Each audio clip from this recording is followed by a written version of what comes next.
Tom, thanks for coming on.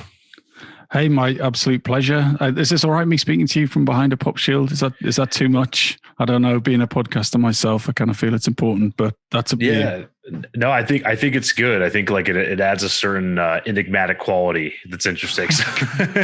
Well, let's dig the ditch the enigmatic stuff. Anyway, how are you? I'm well, man. It's funny because I always feel like such an imposter because I actually went like you have a background in music. I minored in electronic music at UC Santa Cruz, but my audio these days, I just haven't put the right amount of energy into getting my audio right. So I always feel like I should be doing better than I am. So good on you for having the pop screen and everything like that. No, there's always a man out there with a bigger microphone than you. You know, like Yeah. you just Yeah. got to, Yeah, I think the truth. it's fine for a podcast. But yeah, thanks for having me on the show. That's a real treat. No, it's likewise. Pleasure's all mine. And with that, we before the interview, we were talking about music, and I'd love to I know you have a background there, so I'd love to learn about your background and kind of how you came to founding the agency, founding Automated Creative, and so on. Yeah, sure. So I studied philosophy and got very bored with that very quickly, and then decided that I was sort of destined to be a rock star, and ditched university pretty quickly and moved down to London, and then really didn't achieve that goal whatsoever. But I did end up in a couple of bands and had a record out of sorts. Whatever you class is like the smallest possible release on the smallest possible label. That's what I did.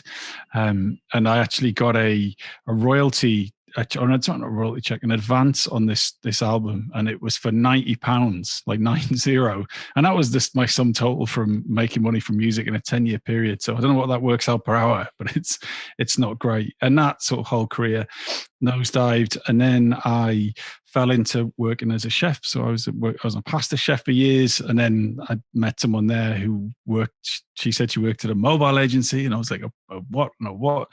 And it sort of dawned on me that it was possible to do creative stuff and actually get paid for it and enjoy it, and not be miserable and broke. And so I sort of forced my way into an agency as an unpaid intern at 30, which was sort of my only choice really at that point. And it transpired that I could sell.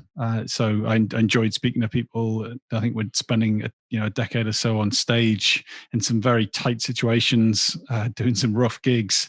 You can handle a meeting or two.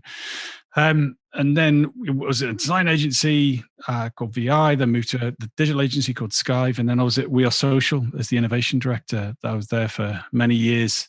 And I fell in love with AI and creativity, the way that computers could do creative stuff. So whether that's writing copy or writing music even, or making things like deep fakes, whether that's running media campaigns, researching audiences. And I was like, oh my God, like for every bit of the agency I worked for, there was an AI that's purported to do that thing. So I thought, well, hold on a minute. Well, why can't I sort of bring all these things together, coalesce them, and develop a whole new kind of advertising service? And that's what Automated Creative is. So just to correct you slightly, it's not an agency, we're an ad tech platform. So we sit between the creative discipline and the media discipline as a technology partner that can really drive performance, but also help brands understand why their ads work. So we're an odd mix of insight and performance. So how I got there from leaving a school to be a rock star, I don't know, but that's where we are.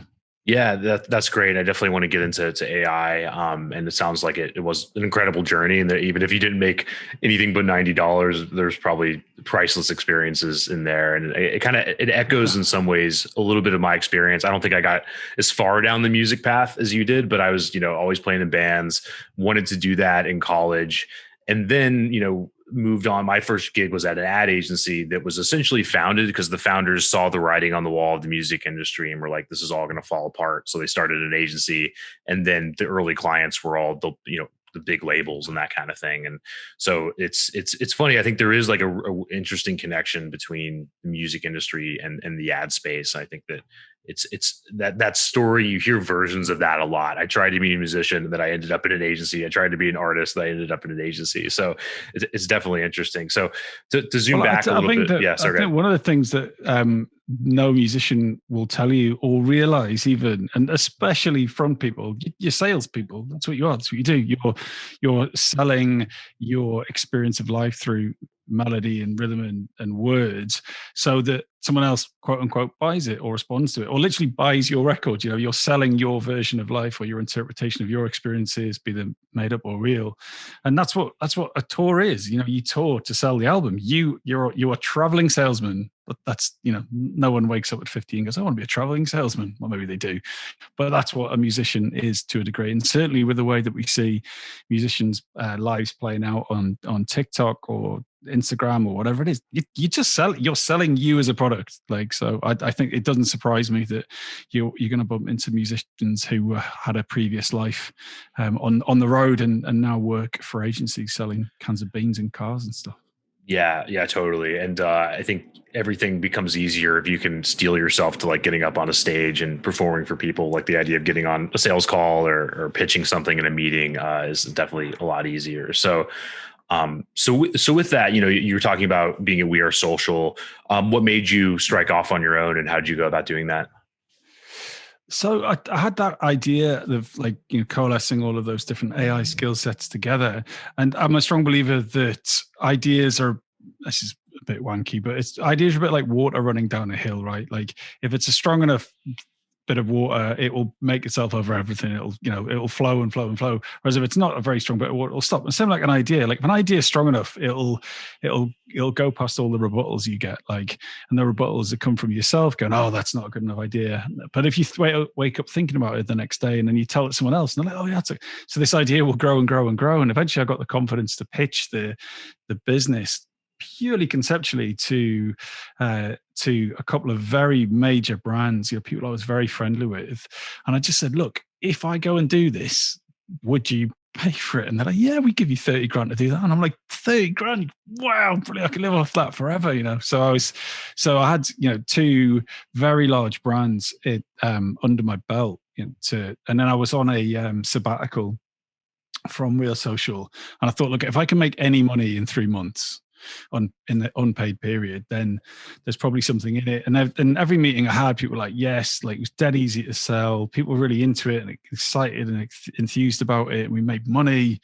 And then towards the end of that 3-month period, it just would have been crazy to go back, really. But that's what those are the very early days. Yeah. So just tapping into my network, really. Yeah, that makes sense. And since then, what have the first few years like what was the early day-to-day like versus where you are now? Well, the sort of compounding or big conflicting issue I had was my daughter was born 6 months into the business. Obviously not as a surprise, but I sort of finished We Are Social. Then I knew I had a kind of 6-month-ish run up to her being born. So I was just like, right, I've never been so focused. And I kind of have this, what I always tell the people who are setting up their own businesses is that when you quit working for someone else and start working for yourself, you automatically become 33.33% better because you don't have to travel anywhere.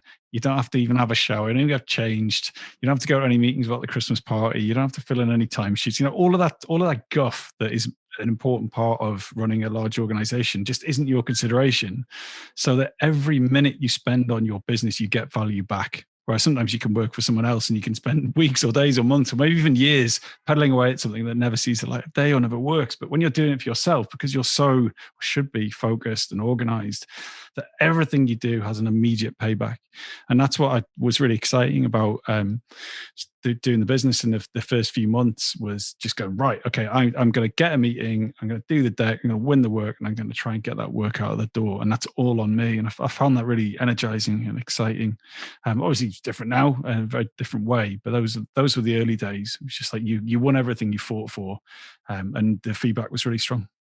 Yeah, and that's definitely experience I've had. And we were sort of in an interesting position because we've been a distributed team since like 2014 or so. And this might not make sense, but the way that I think about planning work is almost like being my own boss to myself, where it's like, if I was my own boss, how would I delegate things so that there's enough order in my life as opposed to chaos, right? And I think that almost overnight with, a lot of the working world going remote, I'm seeing lots of employees essentially become more like entrepreneurs, right? Where they've got to create these systems for themselves because there's not going to be the same constraints of going to a place in the same way. So, but anyway, I'd love to hear your thoughts on that.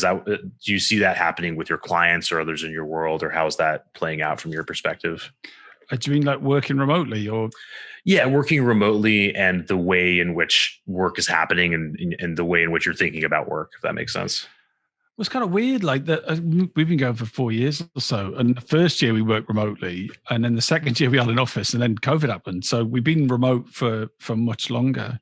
I think the main difference actually is starting new conversations with businesses. Like if I had a meeting with, I don't know, Unilever, and they're like, come and meet the Marmite team in Leatherhead, that would be like a whole afternoon at least to go and have that 1 hour meeting that may or may not have been useful after 10 minutes, right? There's a very short amount of time with things you say that are actually of value, I think.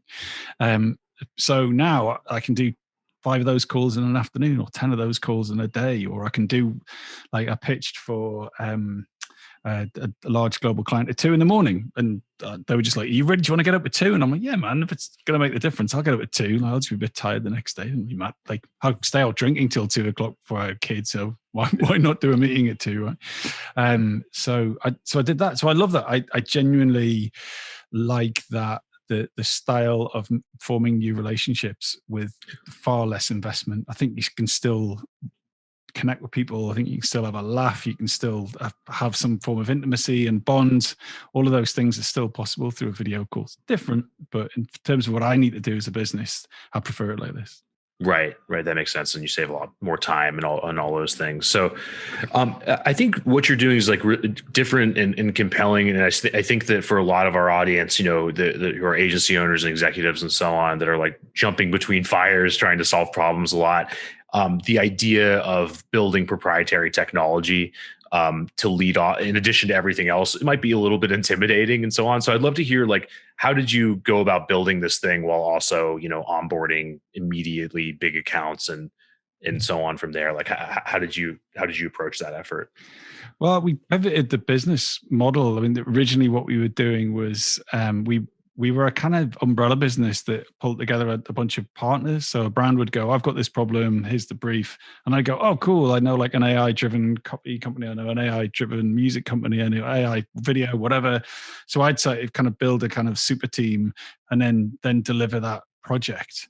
But then over time, we were like, well, actually, we thought we were going to do all lots of different wacky stuff. We ended up always doing a very similar thing. So we thought, well, look, like, why don't we just take the time and build our version or our interpretation of how those things work together ourselves, and that's what we did. And so a guy called Alex Hobhouse joined the business pretty soon, kind of supporting initially, but then so essentially a co-founder really, and he had the most unusual background. He was a sales guy and he was a strategist, but he's just got an incredible problem-solving tech mind. So he started employing third-party developers to build out his vision with my input. So really, it's I always thought I'd find some kind of geeky CTO character that would be that person, but I found this kind of amazing partner in Alex who has just found this way of delivering our product in a way that I wouldn't have predicted, or certainly couldn't have done myself. So I got very, very lucky in the people I set up the business with. Yeah, that's interesting. It reminds me of like my experience when I wanted to do something on my own, but I didn't know what it was. And this was before the whole like learn to code thing was a goofy meme like it was now, circa like 2012, 2013. It was all you heard. Like I remember meeting people in the New York tech space and they just said, "Hey, if you can't code, you have no chance. You're not going to convince a technical person to join you." And I think things have changed since then. I think that there's a lot of different ways you can offer value. You can be in sales, you can be in marketing, you can have a vision and really bootstrap a lot of this stuff. So I think that's pretty cool that you've been able to build that. So shifting gears to AI a little bit, I think we've talked about this in the past. AI is one of these things that you hear thrown around a lot. It sounds like lots of people selling things will tout out the term AI, just like they might have touted out the term machine learning or whatever buzzword of the moment to sell things. So with that, I'm not saying you guys are doing that. It sounds like what you're doing is really legit, but I'd love to understand like how you define AI in its purest sense versus the way it's often marketed. I think that's a fair call. I feel really bad for all those people that the URL is .ai, because at some point that's just going to just seem absolutely ridiculous. But anyway, whatever.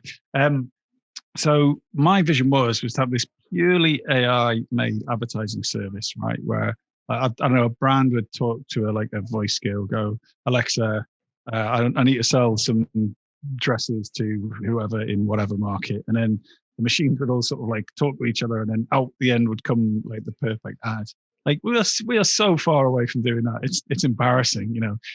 But we, in the process of trying to automate absolutely everything, we've invented this new way of doing ads, and part of it is AI, and part of it is human. But it's really about focusing on doing the things that both of those elements are good at. So AI is basically a really good way of doing lots of things really quickly at scale, right?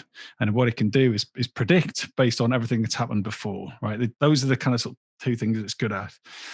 Whereas humans are good at really gooey, fluffy, subjective stuff, coming out with ideas from the middle of nowhere and drawing conclusions and relationships between things in a very uncertain way. And the computers are so bad at that. I'm still yet to see a computer come up with an idea. I'm sure someone could write in and tell me I'm wrong. You could look at like the Go example with AlphaGo, and there was like Move 37 or whatever it was called, was this kind of crazy move that happened in this Go game, but between DeepMind and whatever he's called, the champion Go player in the world. And there's this really weird move that it did that no one could understand, no one could predict, and it made the competition just like melt down in its creativity. But you know, Go, despite its huge complexity, is still a defined set of moves, right? I think there's more Go moves than there are grains of sand in the beach, but it still happens within the confines of a board. If you go to AlphaGo and say, "Oh, can you come up with a line that speaks to Gen Zers on TikTok about trainers?" Like it's just not a chance. And you get lots of AIs that can sort of look at, you could get all the trainer adverts of all time and get them to spit out like a new trainer line, but it wouldn't be an idea. It would be a reworking of what has happened before. So I gave up on that dream pretty quickly, and I've realized that if you just get the computers to do the stuff that they're really good at, which is speed and scale and prediction, and you get the humans to do the stuff that they're really good at, which is tangential, gooey, creative thought, then the multiplying mix of both those things produces something really interesting. And we're dead successful at doing that for all kinds of brands. So yes, the machines aren't taking over anytime soon. And even if they did, they wouldn't be very good at it. Yeah, and that seems to sort of echo a lot of the feedback I've heard from actual operators in the artificial intelligence space. It's a little more nuanced. There tends to be some similarities between the feedback. It's like we're not anything close to that, singularity or whatever. So, however I think another way of putting it is on Google Mail. Like if you type in, you're like, "Hey Dan," or if I type in, "Hey D," it'll fill out Dan. Right. And then at the end of it, I might go, "Speak to you," and then it'll predict soon. Does that sound familiar? Right. And Google that have all of the information about almost every email that's ever been written, like their data set and their capacity to process that data and the people who've got to work on it is probably, I'm sure, I don't know, Facebook, Amazon maybe have more, whatever, it doesn't matter. Their ability to predict what I'm going to say next extends to Dan or soon. Do you know what I mean? Like the idea that there's going to be this like machine taking over that can like run countries or well, the thing that makes my head spin is the sort of like emergent property of that, where it's like it's predicting what it thinks you're going to say based on its massive data set, but then it's then influencing what you say, which then furthers the algorithm towards what it already wants to do. And it's like that's it's the sort of fighting it, like when it suggests something like, I'll be in touch with you soon. It's like basically it said "with you soon" because so many other people have said it. So that's what you shouldn't say. It's almost like an advice on what not to say. And for me anyway. Yeah. And it's weird because it's sort of like, furthers uniformity, because like if you actually want to do the work and be creative, then you can try to do the opposite. But if you're just being lazy, you're just going to keep doing what the algo wants you to do, which then makes the algo even stronger towards what it thinks it wants to do. Yeah, like one of the thing I say like 3 or 4 times a day to people is people talking about, what the machines can do is help us understand what best practice is. So if you and I were going to open a burger restaurant, you could get an AI to scour every burger ad ever and give us like an approximation of what should go in the perfect burger ad. But the problem is that the reason that is the approximation is because that's what's been done so many times. That's the mental kind of junk that's already in our heads. So we should almost go and do the opposite of that. You think about categories like automotive, cars driving down a road, hair adverts, models like flipping their beautiful hair. There's so many kind of tropes that actually the opportunity is to do the other thing. That's super interesting because that's the point that all this stuff is based on data, and data lives in one place, which is the past. So I'm not sure if this is going to come to a concise question, but how do you contend with that? How do you use this AI that you're deploying across thousands of ads to do something new, if that makes sense? How do you square these things? So we're not interested in like the vapor trails of the past, particularly. I think there's some value in that. Obviously, there are lessons to be learned, but we have a technology that basically listens to lots of conversations that people are having about the brand in that moment. So I don't know, to say it's shoes for argument's sake, or a certain shoe brand, and there's tons of conversations online about what people are saying about that shoe or that range or that brand and its competitors. And there's usually this kind of big spectrum of conversation that people are having. And then what we do is automate the production of ads that respond to every single one of those conversations. So hundreds, sometimes thousands of ads that then get shown back to the same people pretty much who said those things. And then those same people will either click on that ad or watch that video or download that thing or buy that product or whatever it is. And then we're able to process all of that performance data to help us understand why they clicked on the ad. And then we'll create more ads, and then we'll get the data back, then we create more. So it's a kind of sequential process where we listen to consumers, play ads that reflect their wants, needs, and desires. And then we get the data back from what's working, we process that, and then create new unique ads based on what we know is working. So by the end of the campaign, usually brands will be in a position where they'll go, we've got this ad. This ad worked. And everyone goes, yeah, this ad worked. Amazing. This is like the ad. And I'm just getting, but all they know is they can't use that ad again because it's going to fatigue like hell. Whereas what we do is we come back and say, ignore the best ad. We come back and go, look, this is the DNA of your best performing ads. This is why your ads work. So we're moving brands away from which ad worked to why their ads worked. So currently 99% of brands in the world are in the position they only know which ads work, not why, not really. So that's our mission, is to help move brands across from that, from just understanding which shape, what size, what thing, to why it worked. I think that's really exciting. So still after 4 years. Yeah. And it's almost like you've got this technology to figure out what the market is whispering, like what the overarching thing they're hinting at is, as opposed to just the big loud noises like, oh, it's this color or it's this copy or whatever. So yeah, absolutely. Like one of our clients at Reckitt, she spoke on stage about a year or so ago, so I can share this data, that we ran a series of thousands of ads across 18 months in 7 different markets, targeting mums on Facebook to try and get her to sign up to this thing.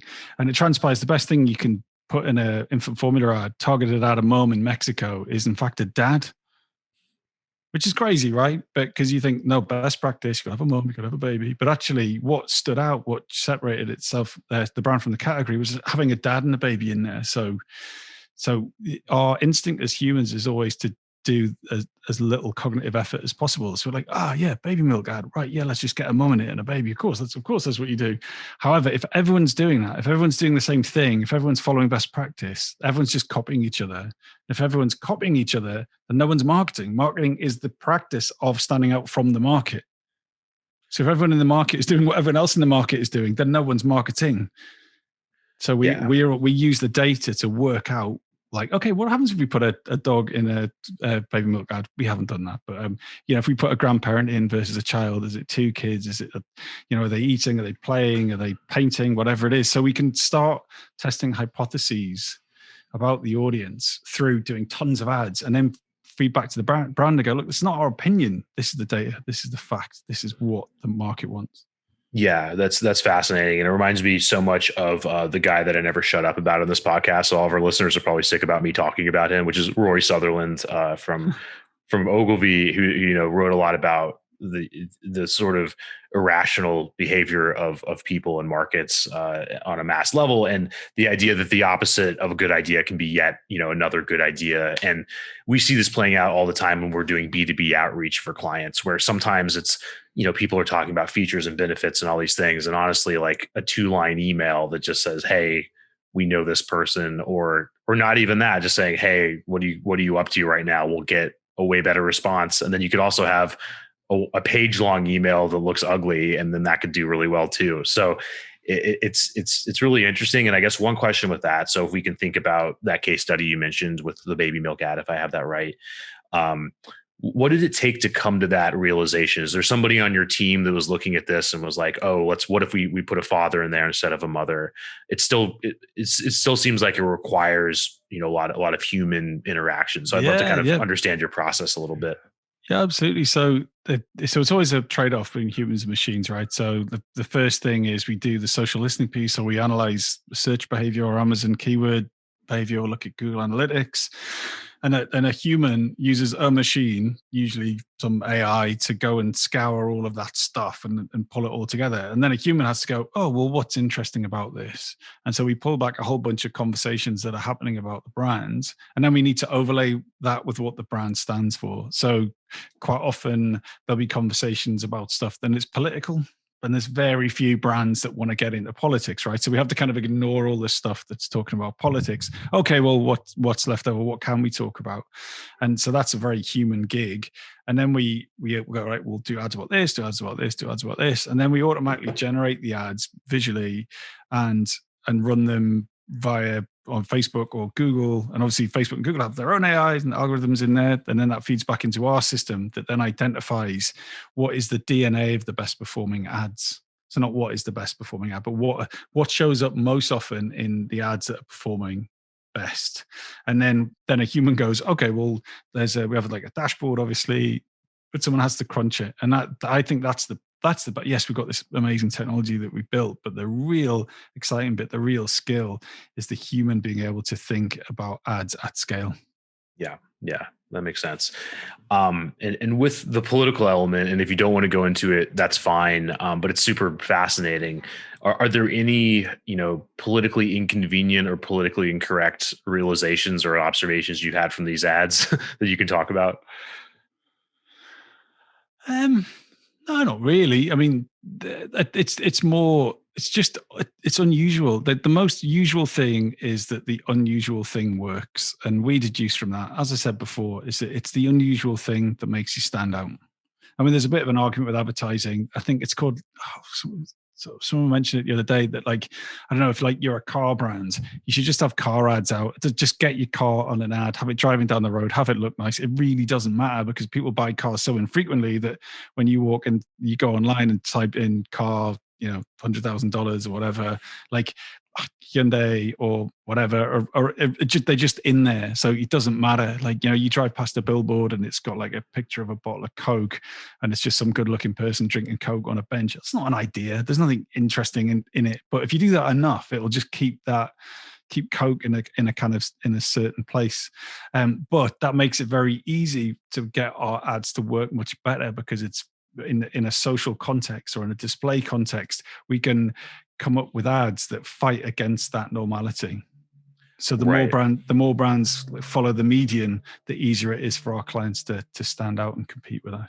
So like, were we not broadcasting this, I would be able to give you 20 examples of insights that are completely proprietary that you would just be like, no way. And that's kind of one of the joys of the job. I mean, how can I talk about one? There is a brand we're working on in a country in the world somewhere, that's a drinks brand. What they want to talk about is the connection between two people. And the early messaging that worked was talking about guilt. But their whole position was about sort of lovey-dovey and being together and all this, but actually pulling on the emotion of guilt and shame was what was working, because like no one else is doing that. But they were bold enough to test that with like a tiny bit of media, so they actually got the data back that was working. Sorry, that might sound completely vague as hell, but I need to be vague for obvious reasons. No, I think that's fine, and I can imagine. So that's interesting. And with that, so there's probably all sorts of surprises that you run into with a data set as big as the one you're working on. And with that, I'd love to, it's kind of shifting gears to the podcast. You're the host of the Shiny New Object podcast, as well as Advertisers Watching Ads, if I have that right. Yeah. And I guess a good segue into that is what assumptions are you hearing from advertisers versus how is this actually playing out in your day-to-day based on some of the people you might be interviewing on the podcast and so on? Well, the podcast sits in a space where I provoke a senior marketing person to predict what they think the future of the industry is going to be from a passion perspective. So I always say, come on the podcast and tell me what you think your shiny new object is. What is the thing that you represents the future of the industry that you think's most exciting? So not like what's the thing you know most about, or not what you won an award for at Cannes last year, but like what is the thing that you really care about? So that could be technology, could have like the AR, VR, whatever, voice, AI, programmatic AI, whatever.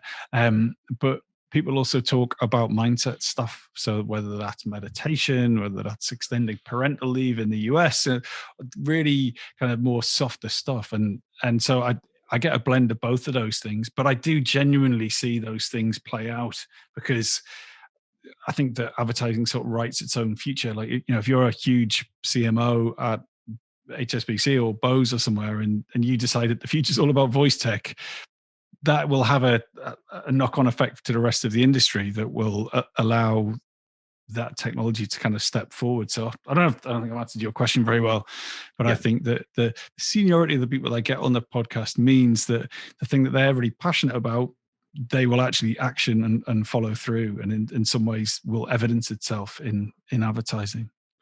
Yeah, that's interesting, and we've had a number of senior marketing people and CMOs on our show, and there's things that have surprised me. Like we had Jen Say, who's the global president of Levi's. She was the CMO for years. She's also a former gymnast, which is interesting.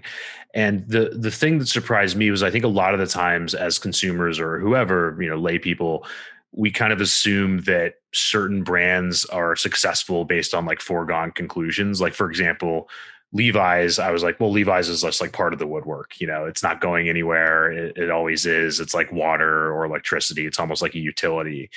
Maybe I didn't think that consciously, but it was in my head, I think. And then talking to Jen, her point was like, there were some dark moments, like this was all deliberate effort, and there wasn't a given that we would maintain any sort of dominance. So I guess with that in mind, is there anything that surprised you? Is there anything, like any insights that have jumped out at you recently from guests you might have had on the show? I think, actually, not from a guest, but from another podcaster. There's a guy called Shan Biglione who runs the Overthinkers podcast, which is a podcast with two strategists, and I can't bear strategists. So, it's quite a difficult listen, but no, they're just too smart, and I can't understand what they say mostly. But I spoke to Shan, and I was talking to him about automotive advertising, I think. And he said to me something that's always struck with me. He said that advertising is chaos. Like, the idea that you can get anyone to do anything. I mean, even think about what we do is essentially Facebook ads a lot of the time, or display ads.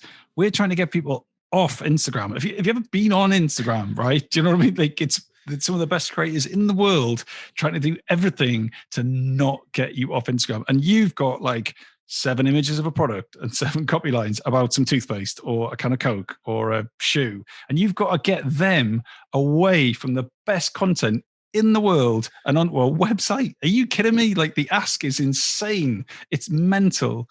So and in amongst that, as Shan puts it, it's chaos. Like trying to predict people. Like I can't even predict myself or my partner or my child.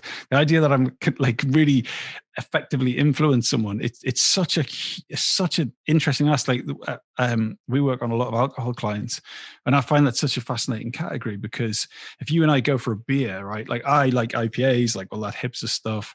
Like to get me off that and onto a different category is a push. If you want to get me onto wine, that's a push. You want to get me onto tequila, less of a push or whatever.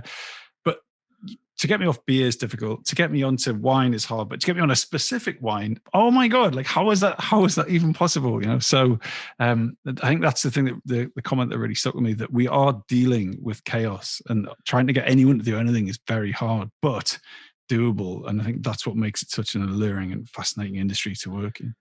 Yeah, absolutely. And I never thought about it that poignantly, but if you think about it, the Instagram, Facebook, whatever model is so insane because it's all the revenue is based on getting advertisers to essentially play this kind of like childish game of keep away, where it's like, we're going to put the best and the brightest of the whole world, the best developers out of Harvard or wherever, to keep people from leaving the app. And we're going to sell you the opportunity to play this tug of war with us to try to get them off of it. It's really insane. You know, but there's the social commerce piece, I think, is coming, you know, like checking out, you know, while staying in the app was an inevitability. So, and you look at like WeChat, for example, in China, that's Facebook, Instagram, Amazon, Twitter, and Google all sort of wrapped up into one, you know. So I'm sure that the Facebooks of this world would love to get to that stage. And with social commerce being a thing, you know, you could definitely see that as a potential.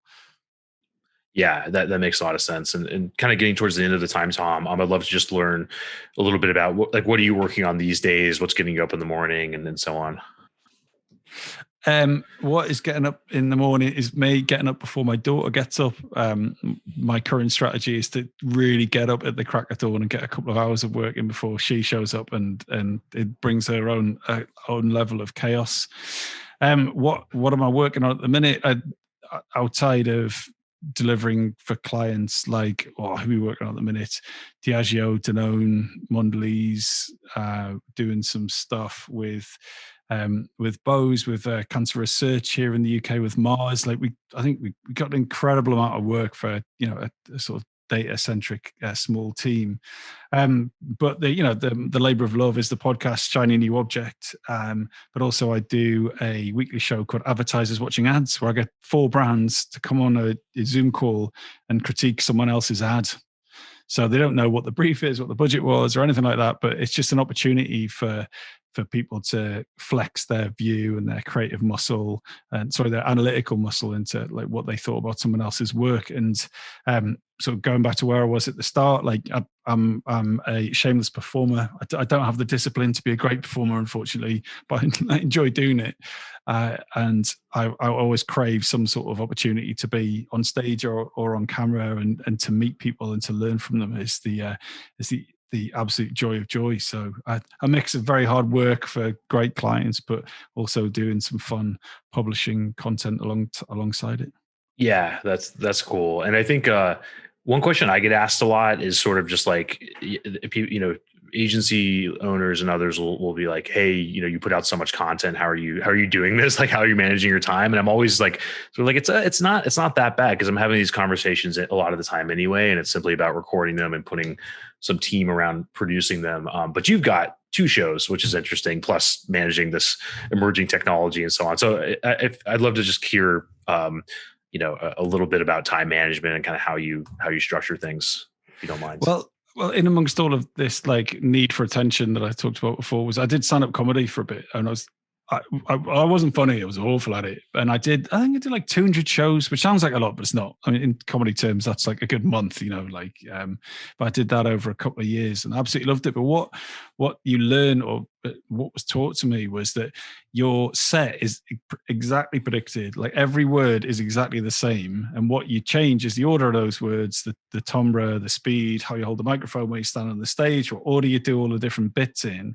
But essentially, you're just doing the same thing over and over again. So you can do 5 gigs in a night, but you will say the same words, like, down to a T. I'm sure there's comedians that will say that's bullshit, but at a learner level, that's at least the very thing you start. And I've sort of brought that into all of the publishing we do, and that includes doing a creds presentation. There's a script that I've never written down, so like every slide has exactly the same words, and I'll flex it in terms of tone or tomra or seniority or whatever.